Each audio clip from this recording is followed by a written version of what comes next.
উত্থান একাদশী তথা ত্রিপৃষ্ঠা মহাদ্বাদশী এবং দামোদর মাসে চাতুর মাসের শেষ লগ্নে জানায় অনেক শুভেচ্ছা এবং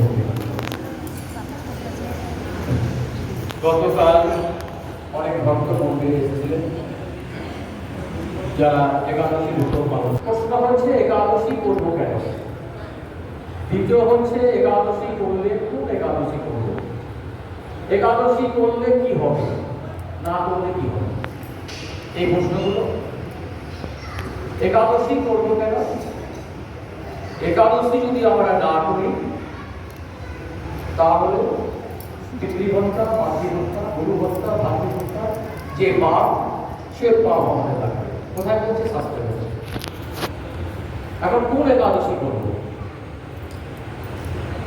এই যে দ্বিমত অবস্থা, দুটো দিন একাদশী গতকালকে গেছে, আজকে আছে, এবার বিভিন্ন পঞ্জিকা বিভিন্ন মত, এই ধরনের আমার নিজস্ব মতামত বলবো। যাদের গুরুপাঠ আছে, গুরুদেব আছে, সেই গুরুদেবকে গুরু বাড়িতে যে একাদশী বলবে সেই একাদশী আমরা ব্রত পালন করবেন। যদি গুরু বাড়ি গুরুকরণ হয়নি, দীক্ষা পাইনি, তাহলে শাস্ত্রকে গুরু করবেন। কোন শাস্ত্র? যে মনি ঋষিরা যে শাস্ত্র বলে গেছে সেই শাস্ত্রে গ্রহণ করবেন।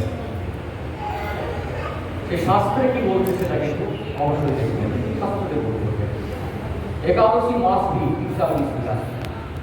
একাদশী করার কথা গৌরাঙ্গ মহাপ্রভু চৈতন্য চরিতামৃতে 15 অধ্যায় তার মাকে বলেছিল একাদশী করবে। একাদশীতে কি করতে হবে? পঞ্চ রবি শস্য বর্জন, ধান, গম, জব, ভুট্টা, সরিষা, এইসব দ্রব্য থেকে যেসব দ্রব্য উৎপন্ন হবে সেইগুলো বর্জন করতে হবে। আর একাদশী যদি না করা হয়, কিন্তু নিরয় গ্রহণ করবে না, পিতৃগণ সহ নিরয় গ্রহণ করবে, অর্থাৎ পিতার গণকে সহ নিয়ে নিরয় গ্রহণ করবে। এখন কোন একাদশী করবো সেই বিষয়ে বলতে গেলে শাস্ত্রে যে বিষয়ে বলেছে, একাদশী সম্পূর্ণ মিথ্যা। মিথ্যা দুটো হবে, পূর্বের মিথ্যা, পরের মিথ্যা। পূর্বের মিথ্যা নিষিদ্ধ, যেমন দশমী মিথ্যা একাদশী নিষিদ্ধ। দশমী মিথ্যা একাদশী নিষিদ্ধ কেন? ওটা গরুর পুরাণে বলেছে। গান্ধারীকে উপমা দিয়ে গরুর পুরাণে বলা আছে দশমী মিথ্যা একাদশী করা নিষিদ্ধ। তাই পরবর্তী যে তিথি, সেই তিথিকে সংযোগে কিন্তু একাদশী করতে হবে। আর একাদশীর সাথে কি করতে হবে? মহাদ্বাদশী। 24টা একাদশীর সাথে 8টি মহাদ্বাদশী আছে।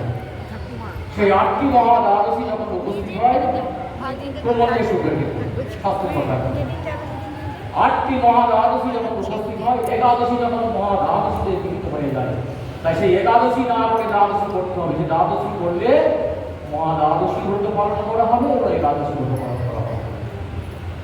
মহাদ্বাদশী কন্ডলিনী, ব্যঞ্জনী, ত্রিপৃষ্ঠা, পক্ষ বর্ধিনী, জয়া, বিজয়া, জয়ন্তী, পাবনাশী, 8টা মহাদ্বাদশী, 4টি তিথি যোগে, 4টি নক্ষত্র যোগে। আজকে হচ্ছে ত্রিপৃষ্ঠা, ত্রি মানে তিনটে তিথি সম্পর্কযুক্ত। সকাল থেকে একাদশী, দিবারাত্রি দ্বাদশী, আবার পরের সকালে ত্রয়োদশীতে ত্রিপৃষ্ঠা বলা হয়। এই ত্রিপৃষ্ঠাতে দ্বাদশী ব্রত পালন করতে হবে এবং ত্রয়োদশীতে তার পালন করতে হবে। এটা কিন্তু শাস্ত্রের বিধান। তাই গতকালকে যারা একাদশী করেছে, যদি গুরু নির্দেশ মতো করেছে, কোনো ব্যাপার নয়, অবশ্যই খুব সঠিক সিদ্ধান্ত। যদি আমি একটা বক্তব্য জিজ্ঞেস করছিলাম, গুরুকর্ণ হয় যদি না হয়, আমি তাকে বলেছিলাম আজকে এসো, কেন বলছো? তো গুরুকর্ণ না হলে শাস্ত্রে মোবাইলে কি করবো, ইউটিউবে কি করবো, ফেসবুকে কি করবো, সেগুলো কিন্তু মতামত করা উচিত নয়। শাস্ত্র কি বলবো সেটা কিন্তু জানতে হবে। এবং কথা বলে দিচ্ছি, পরিষ্কার একটা কথা, যাদের হয়তো গুরুকরণ হয়নি, শাস্ত্রের ধারে কাছে যাওয়ার হয়তো তাদের সময় বা অবসর বা ধরনের চিন্তাভাবনা নাই, হয়তো সম্ভবও হয়ে থাকে না, এরকম যদি একাদশী ব্রত হয়ে থাকে, দুটো দিন যদি দ্বিধাযুক্ত হয়ে থাকে, তাদেরকে আমি বলতেছি দ্বাদশী ব্রত পালন করবে। নির্দ্বিধায়, কারণ একাদশী এবং দ্বাদশী দুটোই তিথি হরি প্রিয়। তো এই পরিস্থিতিতে দ্বাদশী তিথি পালন করার কথা শাস্ত্রে বলা আছে। সুতরাং শাস্ত্র বিধিজ্ঞানী যারা করে শিক্ষা যারা সত্য করে হবে মানবিকার শাস্ত্রের কথা মতো আমাদের প্রত্যেকটি চলতে হবে। শাস্ত্র ছাড়া যদি আমরা চলি সেটা কিন্তু আমাদের কোনো কার্যকরিত হবে না। দশমী মিথ্যা যদি একাদশী করা হয় সেটা নেগেটিভ হবে, একদম লিখে পজিটিভের কোনো প্রশ্নই নাই, নেগেটিভ হবে। তাই সব সময় যে কোনো ব্রত তিথি যদি ব্রততে পরবর্তী যে তিথি থাকবে সেই তিথি সম্পর্কে যুক্ত করে সেই ব্রত অবশ্যই করতে হবে।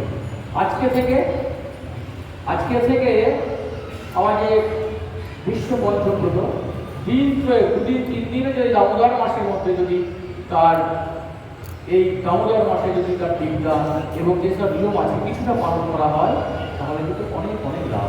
সুতরাং যারা এতদিন পর্যন্ত করেনি, ঠিক আছে, এখন আজকে থেকে আর মাত্র বুধবার 3-4টে দিন আছে। এই 3-4টে দিনকে আমি বলবো, সকলকে অনুরোধ করবো যেভাবে আপনারা দিন যাপন করে এসছেন সেইভাবে কিন্তু এই কয়েকটা দিন আর দিন যাপন করবেন না। যদি কার্তিক ব্রত পালন করা না হয়, তীর্যক যদি লাভ হয়, মধুসূদন পাবে না, পরিষ্কার কথা বলা আছে। তাই 3-4টে দিন যদি সব করে থাকে অনেক অনেক